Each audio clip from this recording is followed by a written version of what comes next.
Assalamualaikum warahmatullahi wabarakatuh. Alhamdulillahilladzi anzala ala abdihil kitaba walam yaj'al lahu iwaja la ya'tihil batilu min baini yadayhi wala min khalfihi tanzilum min hakimin hamid.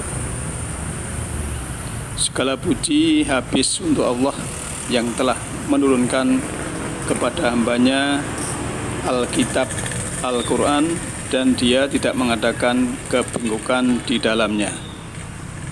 Tidak datang kepada kitab Al-Quran itu kebatilan baik dari depan maupun dari belakangnya, dan kitab itu diturunkan dari Rob, dari Tuhan yang maha bijaksana lagi maha terpuji.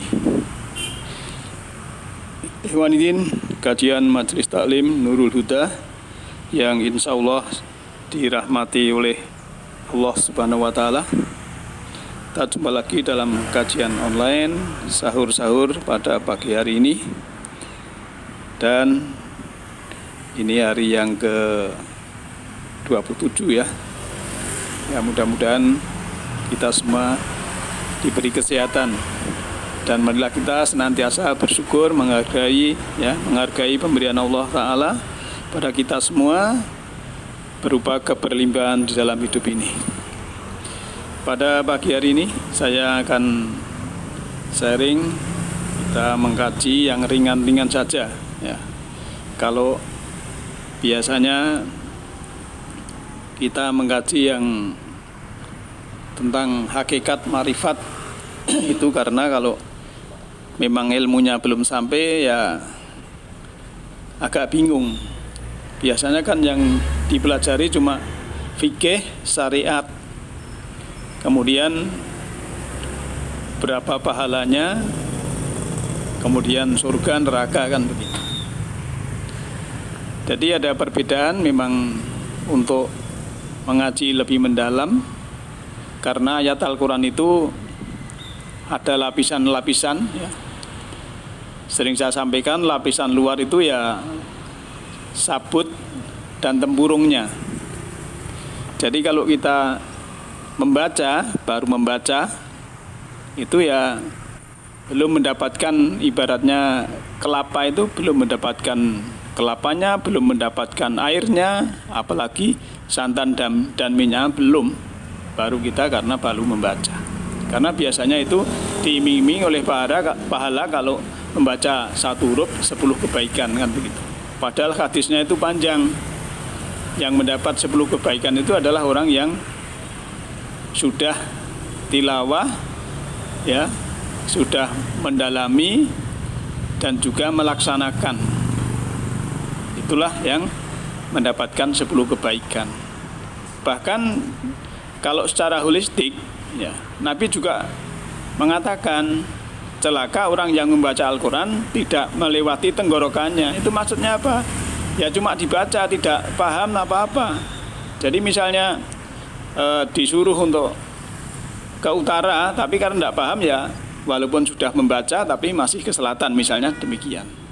Maka lapisan-lapisan Al-Quran itu memang ada, dan bagian luar itu ya sabut dan tempurung, nanti dalamnya ada dagingnya, daging kelapa, nanti kalau diparut menjadi santan menjadi minyak. Nah, kalau sudah bisa menjadi minyak ini ya sudah ekstrapolasi. Kan minyak itu sudah bisa merubah bahan mentah menjadi matang. Jadi jiwa yang mentah menjadi matang karena paham dengan apa yang dibaca dalam Al-Quran.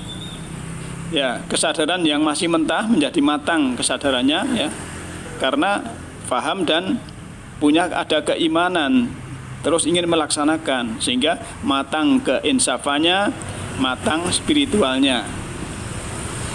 Sebab sesuatu yang bernilai tinggi itu kan ya punya daya beli yang mahal, dan yang membeli juga sedikit.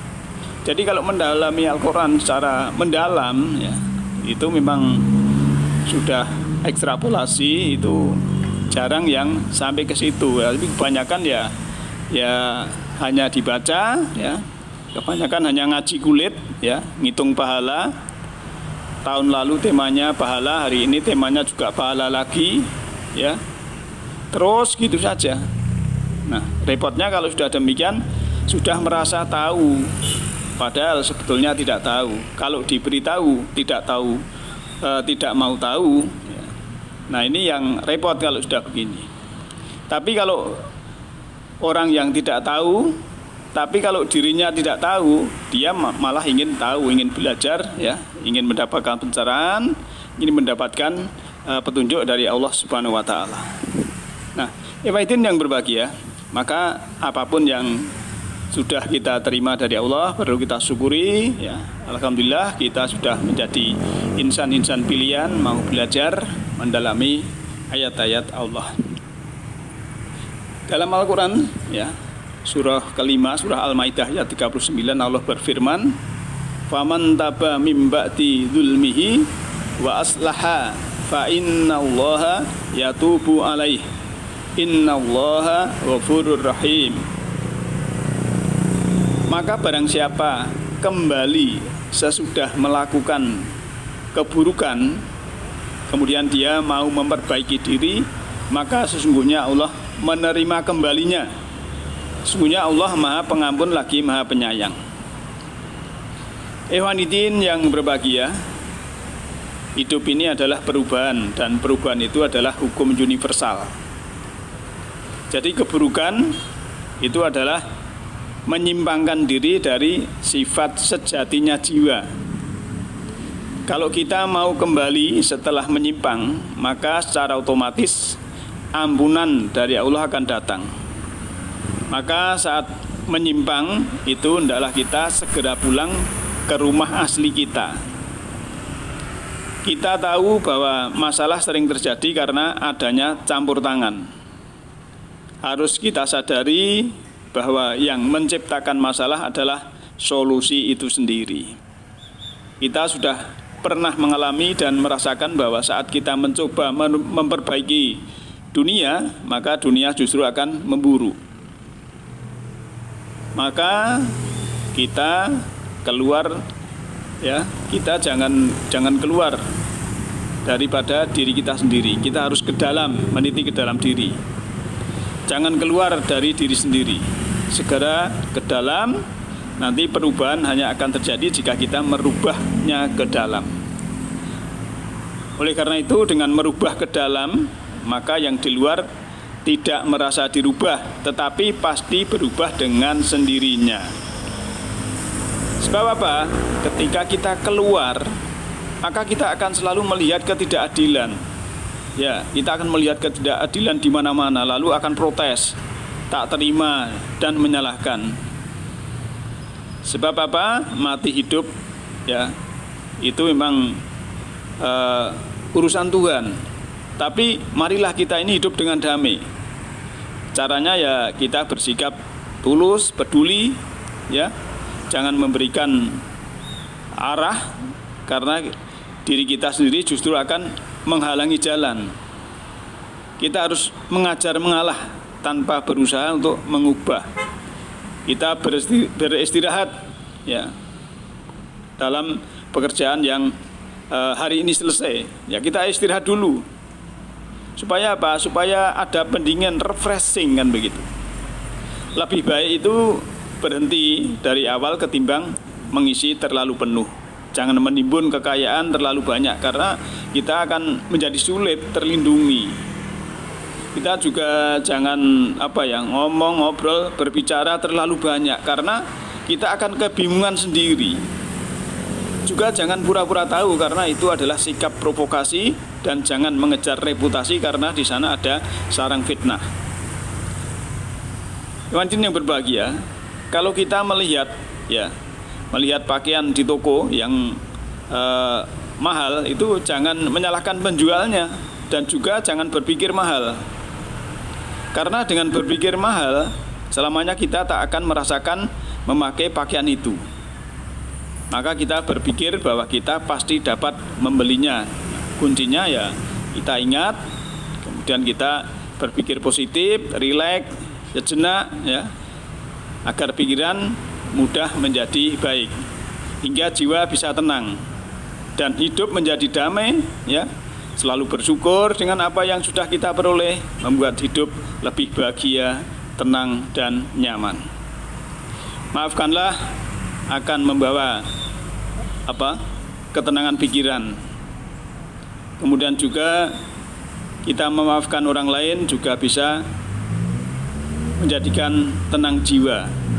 Sedangkan menghujat, menghina hanya akan menciptakan kedengkian. Maka kunci kedamaian hidup sebenarnya sederhana, yaitu menjalaninya, kemudian menikmatinya dan mensyukuri setiap perihal yang ada. Jadi dalam proses kehidupan ini kita nikmati, kita syukuri, ya.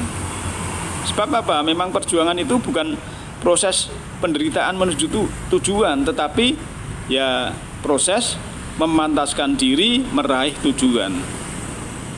Bukanlah kesabaran jika masih mempunyai batas, dan bukanlah keikhlasan jika masih merasakan sakit.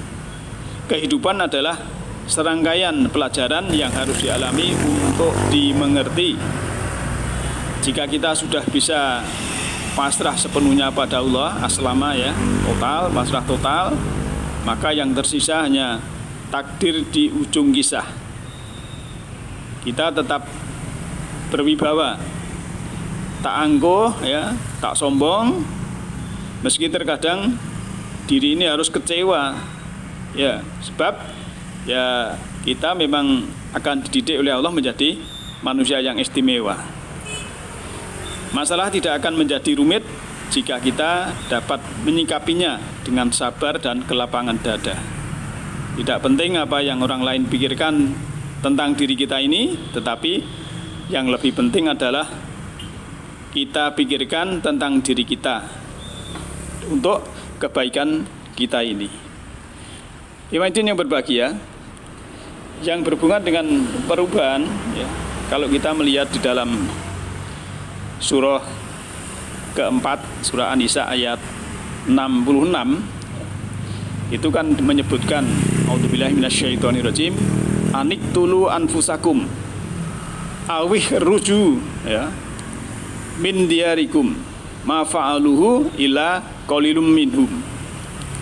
Hendaklah bunuhlah anfusmu. Ya. Kenapa kok suruh membunuh anfus? Apakah ini suruh bunuh diri? Bukan. Yang kita bunuh adalah jiwa yang kotor, ya, jiwa yang sakit harus dimatikan dulu atau dikosongkan, di zero, ya, dikosongkan, dinulkan supaya virus-virus itu hilang. Ya, virus ego, virus sombong, virus marah, virus dengki, virus sakit hati itu harus dimatikan. Maka aniktulu anfusakum. Ya. Supaya apa? Supaya kita ini bisa hidup dan terisi kecerahan pada jiwa kita. Kemudian aweh, ya, aweh ruju min diyarikum. Keluarlah dari kampung halaman. Ini maksudnya, ya, kita itu suruh keluar, jangan terkungkung di suatu komunitas, jangan terkungkung dalam tempurung, ya, jangan terkungkung dalam situasi yang itu saja. Ya, keluar cari cahaya yang bisa mencerahkan dan yang kita bisa mendapatkan sesuatu yang lebih banyak. Karena kalau terkungkung, ya, seperti kata dalam tempurung, ya, kita tidak akan mendapatkan apa-apa. Tapi kalau kita sudah open, sudah keluar, ya, mencari dan mencari, mendapatkan, ya, seperti Bani Israel itu mencari Tuhan, ya akhirnya ketemu, kan begitu. Kalau tidak mencari, tidak keluar, ya akhirnya juga merasa tahu padahal tidak tahu. Kalau diberitahu tidak mau tahu, ya seakan-akan dia lebih tahu, kan begitu. Nah, hadirin yang berbahagia, maka dalam Al-Quran memang banyak sekali bahasa-bahasa wahyu, bahasa spiritual, dan itu yang bisa menerima adalah dengan pikiran kita, juga bahasa kolbu, sehingga bisa matching, ya, bisa matching.